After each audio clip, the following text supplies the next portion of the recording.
인사합시다. 할렐루야. 반갑습니다. 한 주 잘 지내셨습니까? 한 주 잘 지내셨습니까? 뭐 먹습니까? 마이주 예배 시간 먹으면 됩니까? 안 됩니까? 태훈이가 저도 먹으면 됩니까? 안 됩니까? 자, 그만. 자, 담당반 선생님 손 한번 들어주세요. 자, 끝나고 교무실로. 자, 여러분 저번 주 말씀 기억하십니까? 저번 주 말씀 부자와 거지 나사로. 여러분 그 말씀 전했는데, 부자가 지옥에 간 이유는 많이 가지고 있는 그 재물을 이웃과 나누지 않아서였고, 거지가 천국에 간 이유는 불쌍해서였습니까? 아니죠. 그래서 우리가 이런 찬양도 불러봤죠. 돈으로도 못 가요 하나님 나라, 잘생겨도 못 가요 하나님 나라, 거듭나면 가는 나라 하나님 나라, 믿음으로 가는 나라 하나님 나라. 할렐루야. 하나님 나라 어떻게 갑니까? 믿음으로 간다. 믿음으로. 우리 이걸 그냥 달달달 외우다시피 하는 것뿐만 아니라 우리 영혼에 새길 수 있는 진리가 되시길 바랍니다. 믿음으로 갑니다. 목사님이 월요일날 목사님 고향에 다녀왔어요. 목사님 고향은 전라북도 정읍입니다. 아주 좋은 동네예요. 정읍이라고 해서 읍이 아니라 인구 10만에 육박하는 정읍시랍니다. 아주 좋은 동네이죠. 내장산으로 유명한 곳인데요. 이제 곧 단풍으로 멋지게 물들어 있겠군요. 그래요. 정읍을 방문을 했는데요. 정읍에 가면 누구를 만납니까? 아버지 어머니 만나죠. 아버지를 만나가지고 목사님이 아버지와 이야기를 나누고 몇 년 만에 다시 복음을 전했습니다. 행복 모임 기간이기 때문에 복음을 전해야겠다라는 생각이 좀 간절했던 것 같아요. 여러분, 복음을 전한 다음에는 이 복음을 이 아버지가 받아들이셨는지, 천국에 갈 믿음이 있는지 확인하는 시간을 갖잖아요. 그동안 목사님이 아버지에게 몇 차례 복음을 전했어요. 그리고 그것을 확인하는 시간도 가졌는데 영 찜찜한 거야. 왜 찜찜했을까? 정말 우리 아버지가 구원받을 믿음이 있을까? 믿는다고는 해. 근데 뭘 믿을까라는 영 찜찜함이 가시지 않았습니다. 여러분, 뭘 믿어야 구원을 얻습니까? 하나님 살아계신 거 믿으면 구원 얻습니까? 조금 모자란데 목사님이 다시 설명할게. 어떤 걸 믿어야 되냐면, 구원 얻을 믿음은 무엇이냐면, 예수님이 나의 죄를 위해 죽어주시고 다시 살아나셔서 나는 새로운 생명을 얻었다, 거듭났다라는 사실을 믿는 믿음이 구원 얻는 믿음입니다. 아멘. 목사님이 주중에 어느 한 가정을 신방 갔는데 한 자녀 되시는 분이 그러더라고. 요즘 이 천체 물리학을 좀 보고 있는데 하늘에 떠 있는 별, 또 이 우주 몇 조개가 되는 이 별들을 보면서 정말 이 창조주가 없으면 안 되겠구나라는 생각을 가지고 있대요. 여러분, 이 생각과 신념으로 구원 얻습니까? 아닙니다. 이렇게 해서 하나님을 추적할 수 있고 창조주에 대한 소식은 들을 수 있지만, 예수 그리스도가 내 죄를 위하여 죽어주시고 살아나셨다라는 이 사실이 구원 얻을 믿음입니다. 할렐루야. 아멘. 여러분, 구원 얻을 믿음 있으십니까? 없으시면 분반 모임 때 선생님 찾아가서 빨리 해결하시길 바랍니다. 할렐루야. 자, 그래요. 목사님이 이렇게 또 복음을 전했고 다행히 아버지께서 구원 얻을 믿음을 처음으로 보여주셨습니다. 할렐루야. 자, 여러분들에게 좋은 소식이 있기를 바랍니다. 오늘 말씀 1절에서 4절 안에는 용서, 믿음, 또 예수님의 제자가 해야 할 일, 몇 가지의 주제를 담고 있어서 이 메시지가 다양합니다. 그중 오늘 예수님은 훗날 이 교회 리더와 지도자가 될 제자들에게 이 하신 말씀인 걸로 보아 한 가지로 좀 깨어질 수 있을 것 같은데요. 지금까지 예수님께서는 바리새인들에게 비유로도 말씀하시고 무리들에게도 말씀하셨습니다. 그런데 오늘 말씀의 대상자는, 따라합시다. 제자들. 예수님을 따라가는 제자들에게 하시는 말씀입니다. 이 제자들은 생명을 살리고 세워야 하는 제자들로 예수님께서 불러주셨다는 거죠.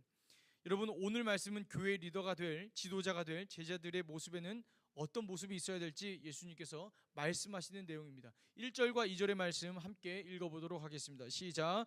예수께서 제자들에게 이르시되 실족하게 하는 것이 없을 수는 없으나 그렇게 하는 자에게는 화로다. 그가 이 작은 자 중에 하나를 실족하게 할진대 차라리 연자 맷돌이 그 목에 매어 바다에 던져지는 것이 나으리라. 아멘. 실족이라는 말이 무엇일까요? 걸려 넘어지게 하는 것. 원어로는 덫이나 장애물을 이야기하는데, 믿음이 있는 사람이, 자, 우리 믿음이 있죠? 믿음이 있는 사람이, 리더가 작은 자, 즉 믿음이 약한 사람에게 덫을 놓아 그의 신앙이 넘어진다면, 쉬운 말로 믿음이 없는 사람이 그 사람으로 인해 하나님을 떠나거나 하나님을 원망하게 된다면 그 책임을 예수님께서 엄중하게 물으시겠다라는 것입니다. 차라리 연자 맷돌이 그 목에 베어 바다에 던져지는 것이 낫다라고까지 합니다. 연자 맷돌은 이 한국산 이 맷돌이 아니라 소가 끄는 맷돌인데 사람의 무게의 10배에 해당하는 큰 맷돌입니다. 큰 맷돌을 가지고 차라리 바다에 빠지는 것이 낫다. 예수님께서 독서를 하시는 장면이 몇 되지 않는데 그만큼 사람을 잃어버리는 것이, 내 옆에 지체를 실족하게 하여 하나님을 떠나는 것이 얼마나 큰 화인지 말씀하시며, 그 책임을 믿는 우리에게, 리더자에게, 지도자에게 엄중히 묻는다라는 사실을 기억하시길 바랍니다. 저를 비롯한 사랑하는 청소년 교회 교사 여러분, 할렐루야, 교사 여러분, 이 엄중한 하나님의 말씀을 잘 들으시길 바랍니다. 양육받은 우리 리더들, 할렐루야, 손 한번 더. 양육받았다. 나 양육받았다. 우리 양육받았죠. 양육받은 리더들 새겨 들으시길 바랍니다. 리더가 말씀과 기도의 자리에서 떠나가게 되면 실족시킬 위험이 커집니다. 아멘. 잘 들으십시오. 그리고 누군가를 실족시킬 위험이 커질 뿐만 아니라 본인이 실족할 위험이 커지게 되는 것입니다. 여러분, 말씀과 기도의 자리 잘 지켜나가고 있는 중에 더 잘 지켜나갈 수 있기를 소망합니다. 할렐루야. 금요 성령 집회 자리를 지키시기를 바랍니다. 할렐루야. 기도의 분량을 늘려가시길 바랍니다. 할렐루야. 늘려갔던 분량을 축소시키지 않기를 바랍니다. 할렐루야. 믿음이 연약한 신앙인은 보이지 않는 하나님보다 보이는 사람에게 많은 영향을 받습니다. 그래서 리더의 모습이 중요한 것입니다. 리더는 하고 싶은 말을 다 합니까? 그렇지 않습니다. 기다려주기도 하고 기도하며 지켜보기도 하다가 하나님이 주신 마음과 시간과 그 타이밍을 기다리다가 살리고 세워가야 하는 사람에게 이야기합니다. 목사님이 만약에 한 친구가 새벽에 너무 아파가지고 예배를 11시 35분에 왔어. 예배를 정말 나올 수 있는 컨디션이 아닌데 하나님 만나려고 늦게나마 예배에 왔는데, 만약에 목사님이 얘야, 너 예배 시간에 왜 이렇게 늦니? 너 정말 하나님의 자녀가 맞니? 너 지난주에 나눴던 부자와 같이 따뜻한 곳에 가고 싶니? 라고 해서 이 친구가 나 교회 안 나가, 나 예수님 안 믿어, 잔인한 하나님, 잔인한 목사님, 이렇게 한다면 이 또한 걸려 넘어지는 것이 아니겠습니까? 그러니까 영혼을 맡은 스승은 무엇보다 실족하지 말아야 하고 실족시키지 말아야 합니다. 할렐루야. 그러니까 우리 교사 선생님 여러분, 우리는 조금 더 기도해야 됩니다. 할렐루야. 그래서 예수 안에 있어야 됩니다. 기도 안 하면 예수 밖으로 튀겨 나가는 것입니다. 기도 조금 더 하면 좋겠습니다. 하는 중에 조금 더 했으면 좋겠습니다. 아멘. 옆 사람과 인사합시다. 선생님 잘하고 계십니다. 좀만 더 잘해 주십시오. 옆 사람과 이렇게 인사합시다. 선생님이란다. 옆 사람과 인사합시다. 입 조심하세요. 입 조심하세요. 원래 이렇게 부부싸움 할 때는 세게 말하잖아. 근데 어떤 전문가가 그랬는데 용을 붙이면 잘 안 싸운대. 그러니까 듣기 싫은 말인데 용을 붙이면 안 싸운대. 너 왜 그렇게 했어? 용. 이렇게 하지 마세요. 용. 이렇게. 여러분, 실족시키지 않도록 집중, 실족시키지 않도록 입조심하세요. 용. 또 이런 모습도 갖추라 하셨습니다. 3절의 말씀 함께 읽겠습니다. 시작. 너희는 스스로 조심하라. 만일 내 형제가 죄를 범하거든 경고하고 회개하거든 용서하라. 아멘. 죄를 범하거든 경고하고 회개하거든 용서하라. 잘 들어보세요. 또 리더의 모습 중 하나는 내 형제, 즉 함께 예수 믿는 내 친구가 죄를 범할 때 경고하라고 이야기합니다. 따라합시다. 경고. 그럴 수 있지가 아니라, 그럴 수 있지라는 말은 한순간 그 사람의 마음은 편하게 할 수 있지만 영혼을 살리는 일은 결코 아닙니다. 그럴 수도 있지. 목사님이 잘 경계해야 되는 말이기도 하는데, 이 말이 어떨 때는 힘이 되긴 하지만 어떨 때는 죽이는 말이 되더라는 것이죠. 교회에서는 사랑으로 다 용납해줘야 되는 것 아닙니까? 라고 이야기합니다. 여러분 맞습니까? 교회에서는 사랑으로 다 용납해줘야 됩니까? 고린도전서 13장 사랑은 이렇습니다라고 이야기하고 있는 사랑장은 이렇게 기록합니다. 13장 6절의 말씀 함께 읽도록 하겠습니다. 불의를 기뻐하지 아니하며 진리와 함께 기뻐하고. 할렐루야. 사랑은 무엇입니까? 불의를 기뻐하지 않는 것입니다. 사랑은요, 품어주는 것도 있지만 불의를 기뻐하지 않고 진리와 함께 기뻐하는 것이 사랑입니다. 아멘. 그 친구를 사랑한다면 그 친구 안에 있는 불의를 경고해야 된다는 것이죠. 너 왜 그랬어? 너 그러면 안 돼 라고 책망하고 정죄하는 것이 아니라 정말 기도하면서 하나님이 주시는 마음, 지혜롭게 그 시간과 타이밍을 기다리면서 경고해야 된다는 것입니다. 듣는 사람이 압니다. 저거 정죄인지 경고인지, 저거 사랑이 담겨 있는지 책망인지 알더라는 것이죠. 정말 나를 세우기 위해 이야기하는 부분인지 듣는 사람이 압니다. 여러분, 듣는 사람이. 사랑하는 청소년교회 여러분, 리더는 죄를 지적하는 사람이 아니라 그렇게 하면 안 된다 경고할 수 있는 사람이어야 합니다. 경고는 위험하다고 알려주는 것입니다. 지적은 잘못됐다고 그렇게 멈추는 것인데 경고는 위험하다고 알려주는 것입니다. 그렇게 하면 그 죄 지으면 하나님과의 관계가 부서진다고, 그거 끊어내지 못하면 하나님과의 관계가 회복될 수 없다고, 위험하다고 알려주는 것입니다. 리더의 책임은 무엇입니까? 경고하는 것. 죄를 끌어안고 있는 지체에게 아직 어리니까 그럴 수 있지 괜찮아 라고 말하는 사람이 아니라 가르치고 경고할 수 있어야 합니다. 그렇게 하면 안 된다고, 그렇게 하면 못 산다고, 하나님과의 관계가 끊어진다고 살 수 있는 길을 안내해주는 책임이 리더들에게, 제자들에게, 지도자들에게 있더라는 것이죠. 새겨들을 수 있기를 축복합니다. 에베소서 5장 11절을 가지고 새로운 교회 한옥 목사님께서 이런 말씀을 하셨습니다. 함께 읽도록 하겠습니다. 너희는 열매 없는 어둠의 일에 참여하지 말고 도리어 책망하라. 여러분, 리더는 브레이크를 걸 수 있는 사람입니다.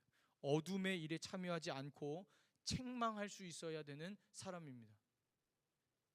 근데 저 이거 잘 못하는 것 같습니다. 자, 리더는 여러분 잘 들어보세요. 열매 없는 어둠의 그 일에 참여하지 않습니다. 그 일에 끌려가지도 않고 동조하지도 않습니다. 다수가 우르르르 간다고 해서 휩쓸려 가지도 않습니다. 여러분 모세 아시죠? 모세의 형 이름이 뭘까요? 뭐라고? 태강아? 모세 형 이름 세모? 저는 태강이를 사랑합니다. 모세 형 이름 알려줄게. 아론. 모세 형 아론. 자, 아론입니다. 모세가 하나님의 말씀을 받으러 어디에 올라갑니까?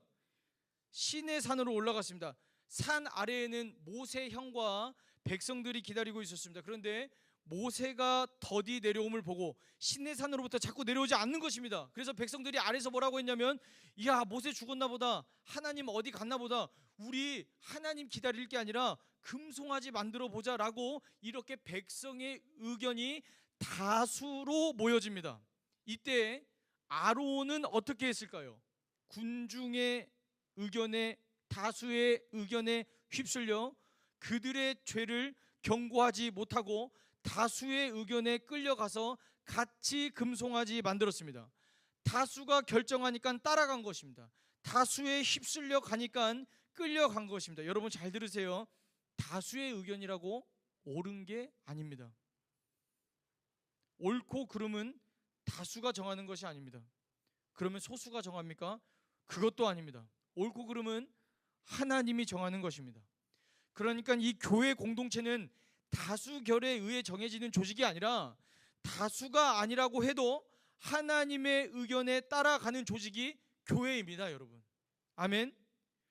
교회 리더자, 지도자들은 그것을 강조하고 끌어가야 되는 사람들인 것입니다. 그런 의미에서 예수님의 제자, 리더는 어떤 사람입니까? 다수의 의견에 금송아지 만드는 열매 없는 의견에 어둠의 일에 참여하는 사람이 아니라 하나님의 음성을 듣고 아닌 것은 아니라고 백성들에게 경고하는 사람입니다. 사랑하는 청소년교회 여러분, 경고하려면, 바로 잡으려면 바로 잡을 수 있는 기준이 우리에게 있어야 되지 않겠습니까? 아닌 것은 무엇인지, 맞는 것은 무엇인지 알고, 아닌 것은 아니라 경고할 수 있는 기준, 말씀을 근거하고 하나님의 감동에 근거한 기준이 우리 청소년교회에 있기를 간절히 소망합니다. 할렐루야. 3절의 말씀 다시 한번 읽도록 하겠습니다. 시작. 너희는 스스로 조심하라. 만일 내 형제가 죄를 범하거든 경고하고 회개하거든 용서하라. 경고했어요. 죄를 지적했습니다. 그런데 그 사람이 죄에서 돌이키면, 아, 내가 잘못했군요. 나 앞으로 하나님 앞에 그렇게 죄짓지 않겠습니다. 회개하면 어떻게 해야 된다고 합니까? 용서하는 것입니다. 용서하는 것입니다. 그것이 우리의 몫입니다. 다시 그 사람이 그 실수를 반복하더라도 우리의 태도와 몫은 무엇입니까? 7번 실수해도 돌이킨다 했을 때 용서하는 것이 우리의 몫이더라는 것이죠. 돌이킵니다. 다시는 그러지 않겠습니다라고 하면 받아주는 것입니다. 제자는, 예수님의 제자는 속아줄 때도 있어야 합니다. 다 들추고 다 지적하는 것이 아니라 똑바로 살라고 권면도 할 수 있겠지만, 또 회개한다고 하고 돌이켜서 마음대로 살아갈 때도 있겠지만, 회개한다고 하면 용서해 주는 것입니다. 내일 또 그렇게 살아가지 않을 것이 눈에 선하고 뻔해 보이지만 속아주는 것입니다. 그렇게 해서 한 사람을 얻는 것이죠. 그렇게 한 사람을 살리고 세워가는 것이죠. 기다려주는 것이죠. 얼마나 많은 부분이 눈에 들어오고 똑바로 해야 된다라고 이야기하고 싶겠습니까? 그런데 여러분 기억하십시오. 그 사람을 부수는 게 목적이 아니라, 상처내는 게 목적이 아니라, 꼼짝 못하게 묶어버리고 눌러버리는 것이 목적이 아니라, 제자의 목적은 무엇입니까? 사람을 살리는 것이, 그 사람을 회복시켜 주시는 것이 목적인 줄로 믿습니다. 그래서 용서해주고 때로는 속아주기도 하는 것입니다. 말씀을 마무리하겠습니다. 여러분, 예수님의 제자의 여러 모습들을 우리가 함께 살펴봤죠. 실족시키지 않는 것, 실족하지 않는 것, 기준을 가지고 경고할 수 있는 것, 죄를 회개하면 용서해 줄 수 있어야 하는 것. 여러분, 우리가 하나님 앞에 보여드려야 될 모습입니다. 자신 없지만 이렇게 살아가는 것이 우리의 책임이기도 합니다. 그런데 우리가 그렇게 몸부림치면서 살아가면서 한 가지 오해하지 말아야 될 사실이 있는데, 그것은 내가 지금 그렇게 살지 못하더라도, 또 그렇게 살아가려고 하다가 실패하더라도, 여러분 기억하십시오. 우리가 하나님의 자녀라는 신분에는 변함이 없다라는 것입니다. 결코 정죄함이 없다라는 것입니다. 하나님이 책망을 하시긴 하시지만 너 그렇다고 내 아들 아니야, 내 딸 아니야, 신분을 바꾸지는 않더라는 것입니다. 우리의 연약한 부분을 변화시켜 가시기는 하시지만 신분을 바꿔 가시지는 않습니다.